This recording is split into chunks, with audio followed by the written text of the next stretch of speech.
इतिहास गवाह है कि बड़ी बड़ी जमीनी जंगें टैंक्स के दम पर ही लड़ी गई हैं और जिस देश के पास जितने शक्तिशाली टैंक होते हैं वो दुश्मनों पर उतना ही भारी पड़ता है। आज युद्ध के मैदान में टैंक ग्राउंड फोर्सेस के लिए एक बैकबोन बन गया है, जिसके इस्तेमाल से सेना की पावर और भी ज्यादा बढ़ जाती है। लेकिन इस टैंक में ऐसा क्या है जो ये पल भर में सैकड़ों दुश्मनों का सफाया कर देता है? इसके अंदर एक टाइम पर कितने लोग बैठ सकते हैं और आखिर ये काम कैसे करता है? आइए आज की वीडियो में जानते हैं।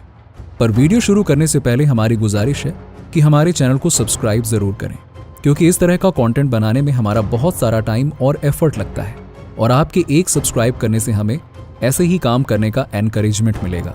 तो चलिए अब वीडियो स्टार्ट करते हैं।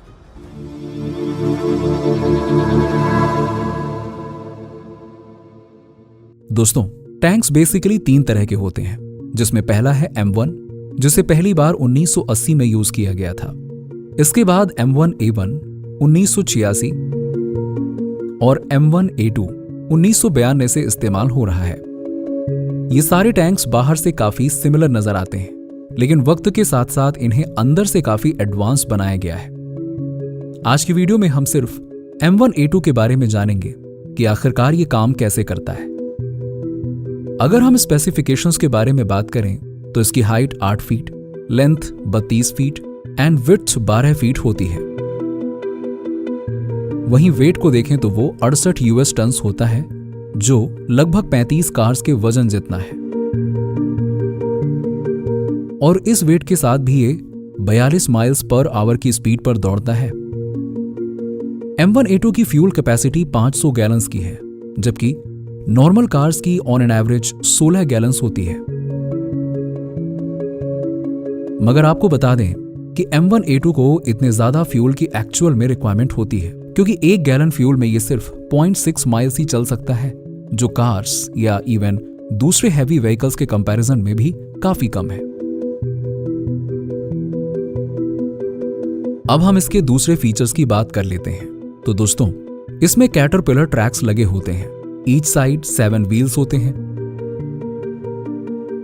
मेन बॉडी, जिसे हल कहा जाता है, और टरेट जो टॉप पर लगा होता है, ये स्पिन करता है। साथ ही इसका काम वेपन्स और अदर इक्विपमेंट्स को होल्ड करना भी है। वहीं इस टैंक के इंजन को पिछले हिस्से में रखा जाता है। लेकिन सवाल यह है कि आखिरकार कितने लोग टैंक के अंदर मौजूद होते हैं? तो दरअसल टरेट में 3 और टैंक के फ्रंट में 1 पर्सन मौजूद होता है। Caterpillar tracks. तो अभी तक हमने टैंक्स के आउटसाइड स्ट्रक्चर के बारे में जाना, लेकिन अब थोड़ा और डेप्थ में जाते हैं और कैटरपिलर ट्रैक्स के बारे में जानते हैं, जिन्हें टैंक ट्रीट्स के नाम से भी जाना जाता है।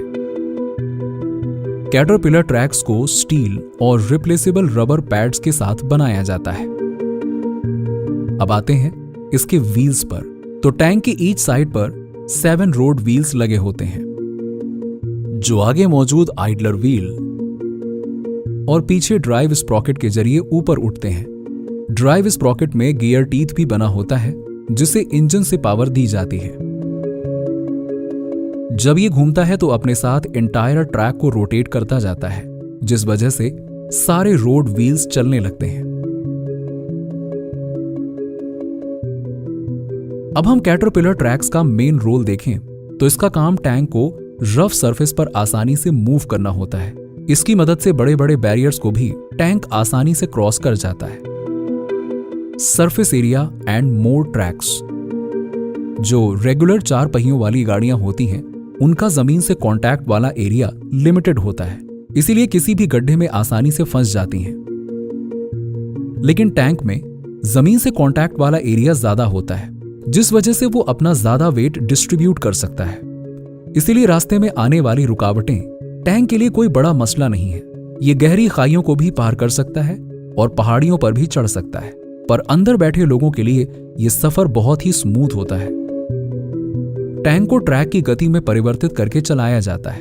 एग्जाम्पल के लिए, अगर आप उसे लेफ्ट की तरफ मोड़ते हैं तो राइट ट्रैक्स लेफ्ट ट्रैक से ज्यादा स्पीड में चलने लगता है। लेकिन अनफॉर्चुनेटली कैटरपिलर ट्रैक्स टैंक का सबसे ज्यादा टूटने वाला पार्ट होता है। पर अच्छी बात यह है कि टैंक में कुछ ऐसे टूल्स मौजूद होते हैं जिससे उसे ठीक या लिंक को रिप्लेस किया जा सके।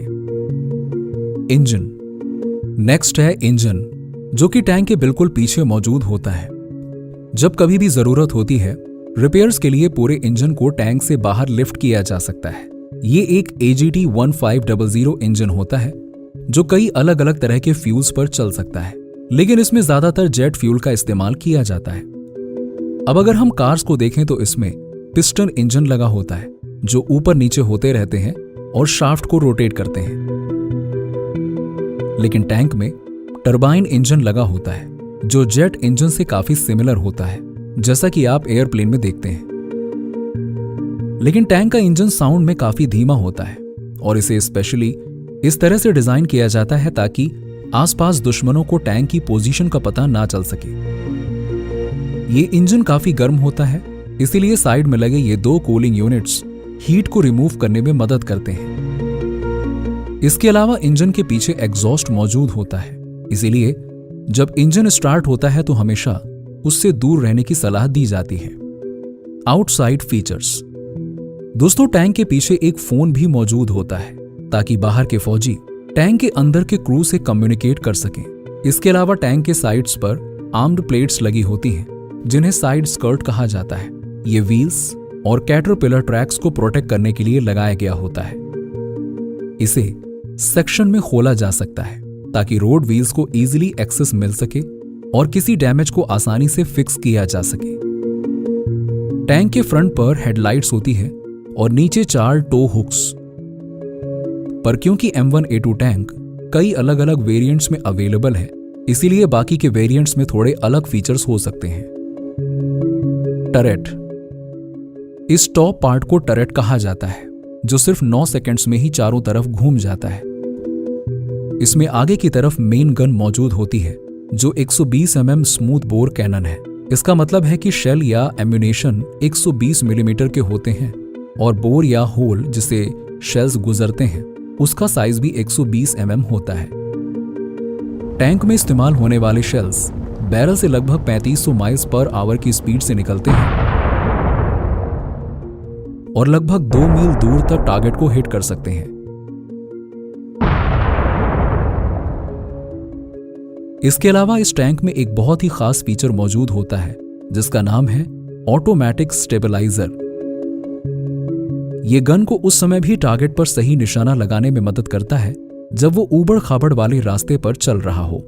इसकी मदद से ड्राइवर को बार बार टैंक को रोक के निशाना लगाने और फायरिंग करने की जरूरत नहीं पड़ती है। रफ सरफेस पर कभी कभी टैंक स्पिन करके आगे बढ़ने लगता है।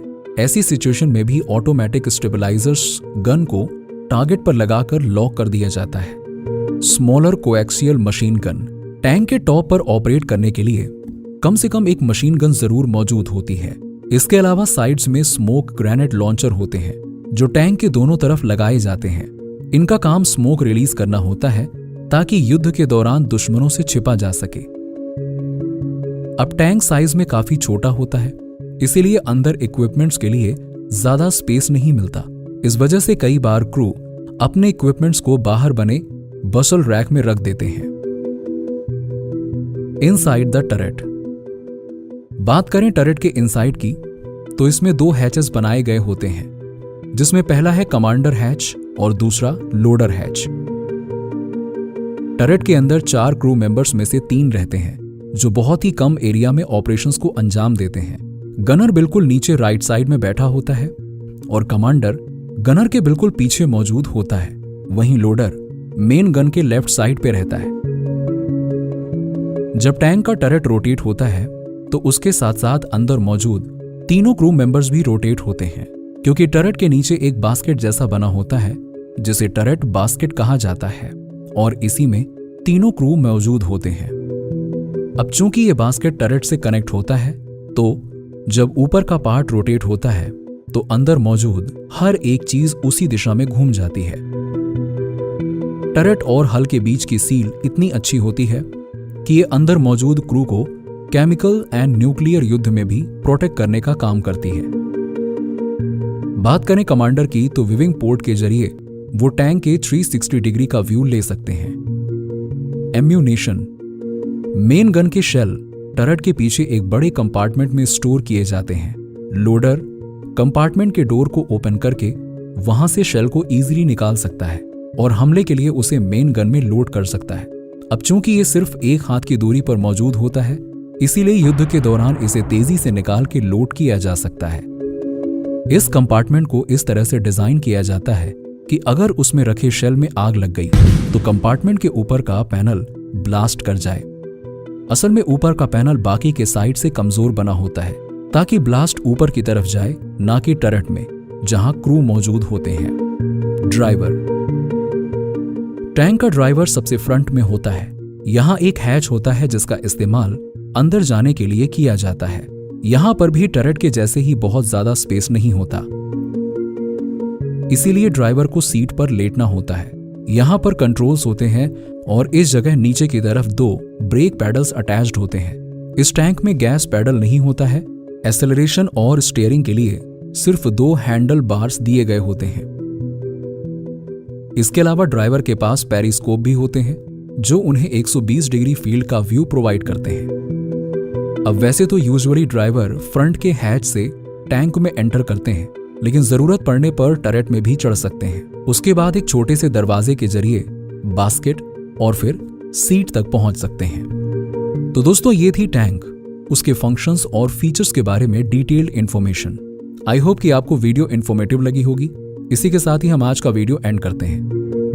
वीडियो अच्छी लगी हो तो इसे लाइक करें और शेयर जरूर करना, और अगर आप चैनल पर नए हैं तो सब्सक्राइब भी जरूर करें। मिलते हैं जल्दी ऐसी ही एक और इंफॉर्मेटिव वीडियो में। तब तक के लिए goodbye and take care.